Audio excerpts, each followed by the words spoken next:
The Joe Rogan Experience. How are you, sir? Oh, I'm doing good, Joe. Good to Thank see you you, for having man. me. Thank What you does for it having feel me. like? What does it feel like having stepped back? You step away, you get to look at it from a fresh perspective. What does this feel like? It feels good, man. It feels. I think the biggest thing with me, Joe, is there's satisfaction in my life. You know what I'm saying? I've done so much in the sport, and I can compare myself a little bit to Daniel. You know, if Daniel would have beat Stipe Miocic and he would have retired on top, like you could almost say retired as the 2-division world champ. And I don't feel like I have that chip on my shoulder. You know, as a wrestler, I retired from the Olympics at a very young age. You know, decided to come back 3 years later, but you know what I mean. It was already done. You know what I mean. I retired at the age of 21, and then now at the age of 33, I'm truly calling it quits unless there's a couple fights that if I do come back. I like that word, unless. I like that word. Yeah, and as you know, and a little bit, it's before it was about the money a little bit with the UFC, and obviously, you know, everybody does have a price. But I think there's a fight that I would really like in the UFC, and that would be against Alexander Volkanovski. Really? Yeah, if they're 45. At 45, if they're to give me an opportunity to go up and obviously be compensated, then that would be a fight that would really wake me up in the morning. Be like, hey man, this is a challenge. This is a whole new mountain. You know, A chance to be a 3-division world champion. a chance to be a 3-division world champion. As you know, a lot of people have counted me out against Demetrius, against TJ, against Marlon. Maybe it was you too, Joe. No, and I think that's what I love about it. You can't find any evidence of me counting you out, sir. Never. So I love that. I love challenges. Since I was a kid, I knew I was different. I knew I was special.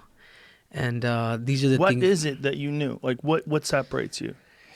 Oh my God, I think it's a couple of things. If I was to explain it to you, like what's made me successful, and I've seen it, you know, being at the Olympic Training Center as a high school kid and living out there for 4 years, and that's actually where I met Daniel. You know, I was a 16-year-old kid when I first met these guys, and I was able to analyze a lot of the greats, like, you know, Stephen Abbas, Daniel Cormier, a lot of the Olympic team.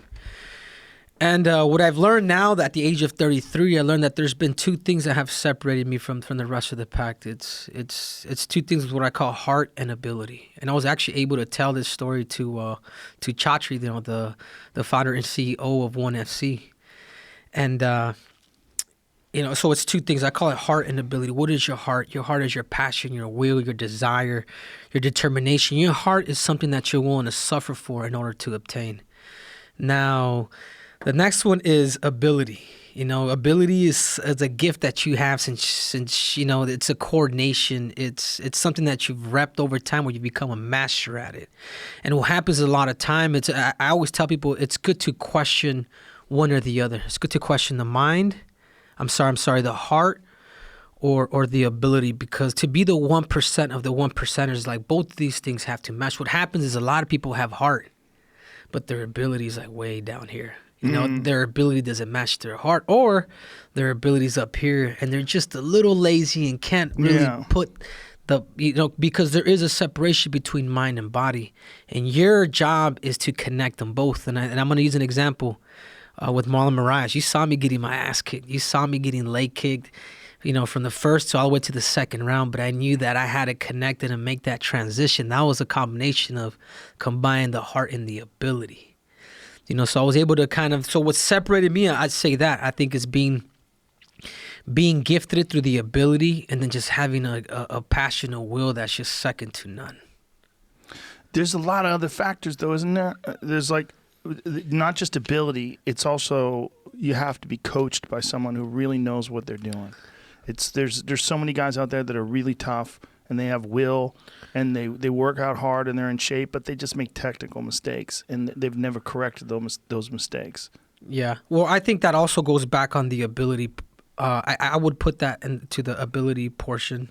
The reason why is because you got to put yourself in the right situations. Like, I didn't start winning until I let go of my coaches. The first time I lost to Demetrius Johnson, it was it was hard, and this sounds very crazy and cynical, but it was kind of hard to blame myself. Even though I was training, because I knew, coming from the Olympic sport, that I had a coach that could take me to the top, and there was no ifs or whats. Like, I knew he knew the recipe. MMA was still a fairly new, and it's still a fairly new sport. So I knew that I had to find the professors. I knew that I had to find the scientists, and all this together in order for me to become that perfect storm. So that's exactly what we did. You know, putting the science, the recovery, find the right coaches, listening to my ability, understanding my biomechanics.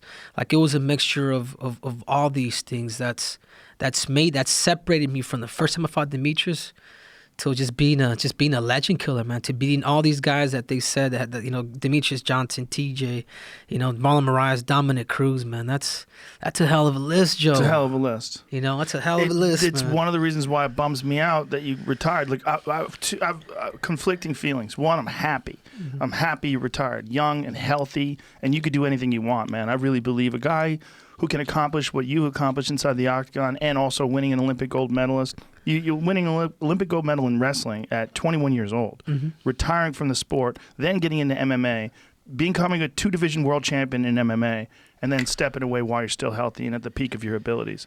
Part of me loves that. I love the fact that you did what you wanted to do, and then you step away. But part of me looks back at, like, say, when you fought Benavidez, or say when you fought Demetrius the first time, and then looks at you now, like you're a completely different animal. Nobody had been able to shut down Dominic Cruz's footwork game. But you came in and just chopped the shit out of his legs. Just right off the bat, you whatever advantage we thought that he would have with his footwork and movement was actually becoming a disadvantage, because you were using that against him. You found the angles, and you found the perfect times to attack his legs, and then you put him away, which is also something no one's ever done before, except Uriah caught him in a submission and finished him. But no one's ever put him away the way you did.